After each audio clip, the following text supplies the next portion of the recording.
స్తోత్రం. ఇప్పటి నుంచి ఇందాక నుంచి ఫుల్ కూలింగ్ అండి. ఇవి నీళ్ళు దాకా నుంచి తాగుతున్నాను. మధ్య ఈ పక్కన చిన్న కొట్టుంటే ఇది కూడా తాగుతున్నాను. మరి ఇందాకేమో ఓ బాటిల్ నిమ్మకాయ నీళ్ళు తాగారండి, అది అయిపోయింది. మంచినీళ్ళు అయిపోయింది. ఈ ఫుల్ బాటిల్ సగం అయిపోయింది.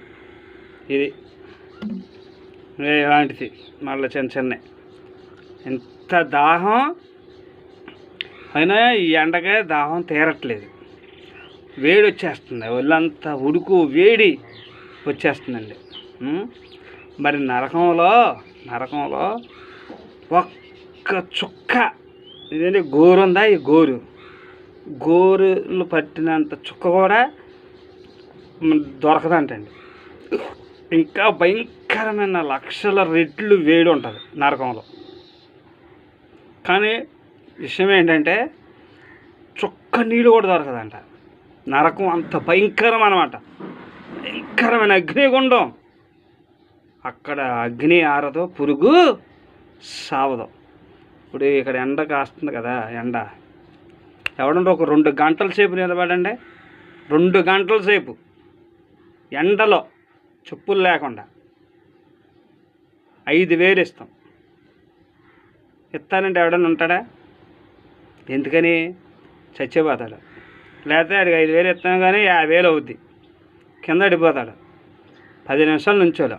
అలాంటి యుగాలు కూడా ఆత్మ అగ్నిలో కారిపోతుంది అండి. అందుకనే యేసుప్రభు ఎందుకు ఉత్తనే భూలోకానికి వచ్చి నీ పాపాల నిమిత్తం నా పాపాల నిమిత్తం ఎందుకు చనిపోయాడు అనుకుంటున్నారు? రక్తం కార్చి భయంకరమైన శ్రమ, వేదన, కొరడ దెబ్బలు ఎందుకు తినడం అనుకుంటున్నావు? నువ్వు నేను ఈ భయంకరమైన నరక యాతనలోకి రాకుండా ఉండడం కోసం, ఈ పాతాళంలోనికి రాకుండా ఉండడం కోసం, నీ ఆత్మ నిత్య విశ్రాంతి, నిత్య జీవం, పరలోక రాజ్యానికి వెళ్ళాలని దేవుడు వచ్చి మన పాపల కోసం మరణించి తిరిగి లేచాడు. ప్రతి కొండగానే ఎప్పుడు చచ్చిపోతామో మనకు తెలియదు, ఏ క్షణాన్ని చచ్చిపోతామో మన గ్యారెంటీ లేదు. ప్రతి కొండగానే యేసుప్రభు మతం కాదు మార్గం. ఆయన మన పాపల శాపాలు తొలగెత్తాడు.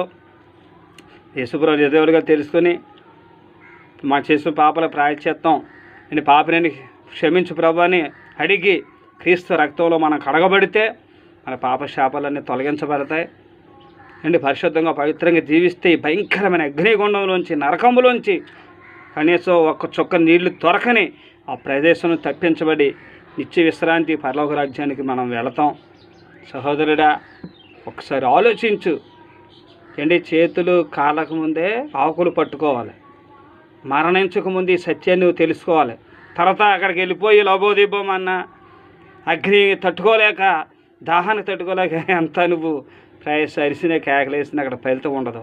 నీలో ప్రాణం ఉండగానే, నీలో జీవం ఉండగానే, నువ్వు బ్రతికుండగానే ఈ క్షణమే యేసుప్రభు నిజమైన దేవుడు తెలుసుకో, మారు మనసు పొందుకో, రక్షణ పొందుకో. మతం కాదు మారకో, మతం మారకో, కులం మారకో, నీ మనసు మార్చుకో, నీ బ్రతుకు మార్చుకో. నిజదేవుడిని తెలుసుకో, మారు మనసు పొందుకో, రక్షణ పొందుకో. నీ భయంకరమైన నరకం నుండి తప్పించబడతావు. చూసరే ఎన్ని నీళ్లు తాగుతున్నా దాహం తీరట్లేదు. ఇలాంటి చిన్న చిన్న పెద్ద పెద్ద ఇంకా జ్యూసులు అయినా దాహం తీరదు. ఏమాత్రం 50, 50, 45 డిగ్రీలు ఉంటుంది ఎండ, అంతే. మరి అక్కడ కొన్ని లక్షల రెట్లు ఉంటుంది దీనికి సెంటిగ్రేడ్స్ వేడి. తట్టుకోగలవా? బాబా మీకోసమే ఈ సువార్త ఎందుకు ప్రకటిస్తున్నాం? సువార్తికులు, పాస్టర్లు సువార్త చెప్తున్నారు, వాక్యం ప్రకటిస్తున్నారు. మతాలు మార్చట్లేదు బాబు, మతాలు కాదు కులాలు మారితే మాకేం వస్తుంది? మతాలు మారితే మనకేం వస్తుంది? ఒకప్పుడు మేము మతం కులం అనుకున్నవాడమే. దేవుడు మమ్మల్ని మా హృదయాలు మార్చాడు, మా బతుకులు మార్చాడు. సత్యం తెలుసుకున్నాం. యేసుప్రభు నేనే మార్గం, సత్యం, జీవం అన్నాడు. కులం మతం అనలేదు. అమాయకులారా తెలుసుకోండి, చదవండి, బైబిల్ చదవండి, చెప్పిన సువార్త ఇచ్చే పత్రికలు చదవండి. ఈ లోకం శాశ్వతం కాదు. 70-80 సంవత్సరాల జీవితం కోసం ఇంత అల్లాడిపోయి సుఖంగా సంతోషంగా జీవించాలని ఇంత ఆపత్రపడి ఇంత కష్టపడి వ్యాపార ఉద్యోగం చేస్తున్నావు. యుగ యుగాలు నువ్వు ఉండే నీ ఆత్మ సుఖంగా ఉండాలని నువ్వు కోరుకోవద్దా? చచ్చిపోయి నీ ఆత్మ ఎక్కడికి వెళ్ళిపోద్ది? దాని గురించి ఆలోచించొద్దా? అది యుగ యుగాలు ఉండే ఆత్మ సుఖంగా ఉండాలి కదా, సంతోషంగా ఉండాలి కదా. దాని గురించి నువ్వు ఇంకెంత ఆలోచించాలి? 70-80 సంవత్సరాలు ఉండి ఈ జీవితం కోసం నువ్వు ఇంత ఆలోచిస్తే యుగ యుగాలు ఉండే నీ ఆత్మ కోసం ఎంత ఆలోచించాలి? సహోదరుడా, ఇప్పుడు కానీ మించిపోయింది ఏమీ లేదు. యేసుక్రీస్తు మతం కాదు, మార్గం. మన పాపాల కోసం చనిపోయాడు, తిరిగి లేచాడు. ఈశ్వరుని మారు మనసు పొందుకో, రక్షణ పొందుకో. రక్షించబడిన వారు ఆధ్యాత్మికంగా బలపరచబడండి, ఉజ్జీవించబడండి, పరిశుద్ధంగా జీవించండి, భక్తిగా జీవించండి, వాక్యానుసారంగా జీవించండి. ఇంకా నిలువెచ్చని స్థితిలో ఉండకండి.